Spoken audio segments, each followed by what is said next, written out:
बाबा बागेश्वर यानी धीरेन्द्र शास्त्री ने आज अपने दूसरे दिन की यात्रा पूरी कर ली है। आज उनका पड़ाव बागेश्वर धाम से 22 किलोमीटर दूर पेपटेक टाउन में पड़ा है, जहां से कल सुबह वो तीसरे दिन की यात्रा शुरू करेंगे। बाबा बागेश्वर की पदयात्रा जैसे जैसे आगे बढ़ती जा रही है, वैसे वैसे इनकी यात्रा में श्रद्धालुओं की भीड़ भी बढ़ती जा रही है।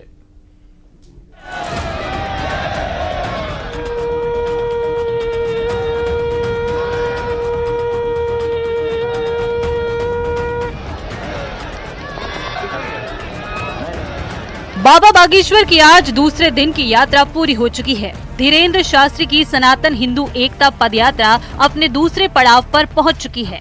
आज सुबह बाबा बागेश्वर की यात्रा कदारी गांव के पड़ाव से शुरू हुई। बाबा के हजारों श्रद्धालु भगवा झंडा लेकर जयकारा लगाते हुए आगे बढ़ रहे थे। यात्रा में खुद धीरेन्द्र शास्त्री सबसे आगे चल रहे थे और हाथ में माइक लेकर अपने श्रद्धालुओं का उत्साह बढ़ा रहे थे। दूसरे दिन बाबा बागेश्वर की पदयात्रा में इतने श्रद्धालु शामिल हुए कि नेशनल हाईवे पर करीब 1 किलोमीटर लंबी भीड़ नजर आ रही थी। पूरे नेशनल हाईवे पर बाबा बागेश्वर की पदयात्रा भगवामय हो गई। धीरेन्द्र शास्त्री की सनातन हिंदू एकता पदयात्रा का क्या मकसद है, ये खुद बाबा ने बताया है। आप भी सुनिए। भारत के हिंदुओं में नया उबाल आ रहा, पर 100 करोड़ हिंदू वाले देश में हम 1 करोड़ हिंदुओं को जगाने के लिए रोडों पर चाहते हैं, तभी हमारा मकसद पूर्ण हो पाएगा।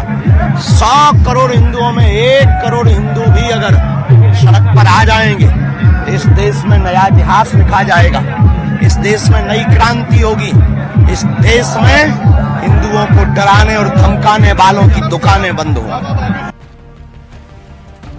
धीरेन्द्र शास्त्री ने हिंदुओं को सलाह दी तो सियासत गर्मा गई। कांग्रेस ने यात्रा के नाम पर गुंडागर्दी के आरोप लगाए हैं। साथ ही भारत में हिंदुओं को लेकर कांग्रेस विधायक फूल सिंह बरैया ने बड़ा बयान दिया है, लेकिन उनके बयान पर बाबा ने भी करारा जवाब दिया। हिंदू देखिए, हिंदू राष्ट्र को हिंदू राष्ट्र बनाने के लिए सबसे पहले हिंदू तो बनाओ नहीं।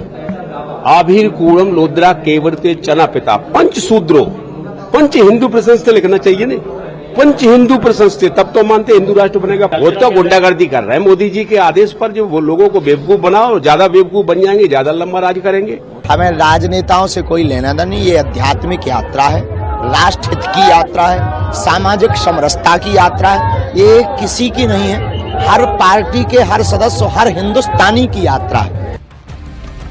इस बीच बागेश्वर बाबा की पदयात्रा पर ऑल इंडिया मुस्लिम जमात राष्ट्रीय अध्यक्ष का बयान सामने आया। उन्होंने कहा कि कहीं ये यात्रा सांप्रदायिक रंग ना ले। इसे लेकर संस्कृति बचाओ मंच ने पुलिस कमिश्नर हरि नारायण चारी मिश्रा से मुलाकात की है और मौलाना मुफ्ती शहाबुद्दीन पर केस दर्ज करने की मांग की। हमें अंदेशा है और शक है कि कहीं ये यात्रा उनकी सांप्रदायिक न हो, और उसकी वजह यह है कि वो हमेशा मुसलमानों के खिलाफ बोलते हैं, मुसलमानों को धमकी देने की बात करते हैं, और उन्होंने पिछले दिनों कई मुसलमानों को अपने आश्रम में मजहब तब्दील कराया। और ज्ञापन में हमने ये मांग की है कि उसके खिलाफ आपराधिक प्रकरण दर्ज करना चाहिए, कि हो सकता है सुनियोजित तरीके से ये स्वयं वहां पर दंगा करा सकते हैं, क्योंकि ये कट्टरवादी संगठन के अध्यक्ष हैं। इन्होंने पहले भी मुस्लिम महिलाओं के हिजाब के ऊपर भी बहुत सारे वक्तव्य दिए और ये हमेशा इस प्रकार के कार्यों में लिप्त रहते हैं। बाबा की पदयात्रा पर भले ही सियासत हो रही हो, लेकिन पदयात्रा में शामिल भक्तों में गजब का उत्साह देखा जा रहा है। जैसे जैसे यात्रा आगे बढ़ रही थी, पदयात्रियों का उत्साह और ज्यादा बढ़ता जा रहा था। श्रद्धालु नाचते गाते अगले पड़ाव की तरफ आगे बढ़ रहे थे।